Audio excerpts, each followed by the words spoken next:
first of all, we should conclude that we in the West, I don't speak about the Baltic states or Poland, but we in the West were blind as hell. We didn't see, or we didn't want to see, what happened in Georgia during the Olympic Games. We didn't want to see what happened to Moldova and Transnistria. And we didn't really want to see what happened in Ukraine. And there was one terrible eye-opener, a wake-up call, MH17. I come from the Netherlands. Around 200 people had a Dutch passport, about 100 people had other passports.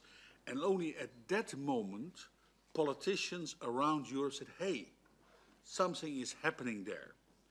It will take probably a few months, but then we have two independent investigations, one of the Prosecutor General in the Netherlands, one of the Safety Board.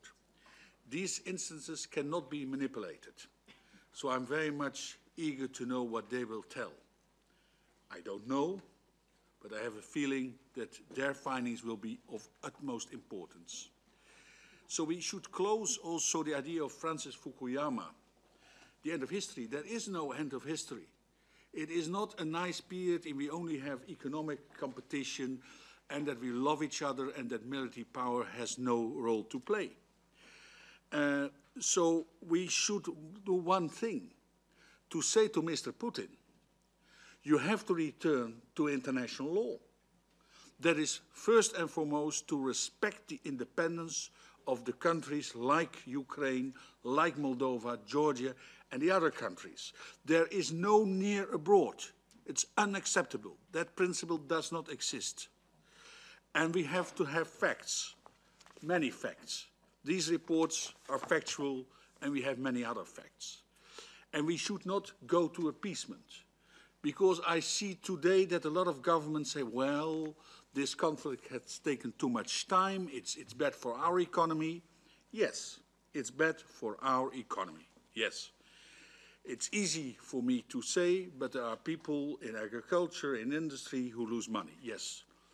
But it's much worse if Putin gets his way, because then it means that a big country, a great nation, because the Russians are a great nation, but they are ruled not by a great leader, that country, being part of the Security Council, that country can do what it wants. Land grab, repression, and this is a quite nice example for other countries, and we know all of them who have oppressional regimes. So it's in our best interest to say no to Putin and to accept that the sanctions have to stay. Only when the situation on the ground is different, if it's worse, we have to have more sanctions.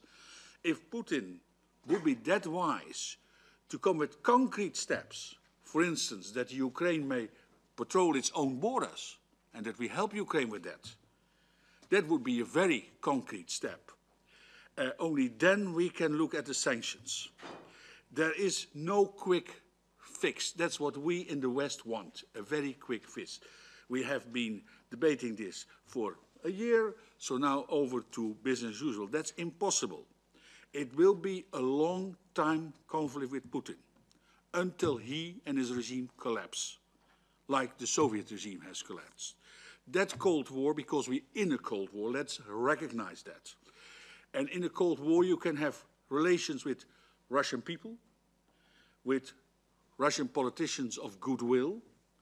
We can invite academics and students. Those things can and should be done, but we should be crystal clear to the regime and those who support the regime, there is no business as usual. And what we should do indeed is to support Ukraine. There was a discussion about Greece. I want to enter this discussion, but we should support Ukraine. With military support, yes. With weapons, yes.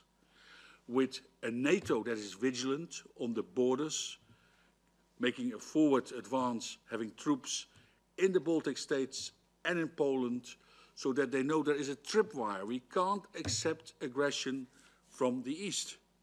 Yes, we have to support Georgia. We have to support Moldova and other countries of goodwill. And we should not think that what happens in the Crimea cannot happen in Estonia, to call a country.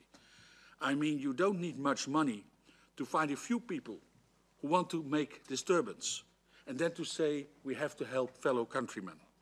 So there is indeed only one way, based on facts, that is to make it extremely difficult for Mr. Putin, who is not a great leader, and to give Russia a position of a great nation which it should have, which respects international borders, which works together with colleagues in other countries, and which is a real strategic partner.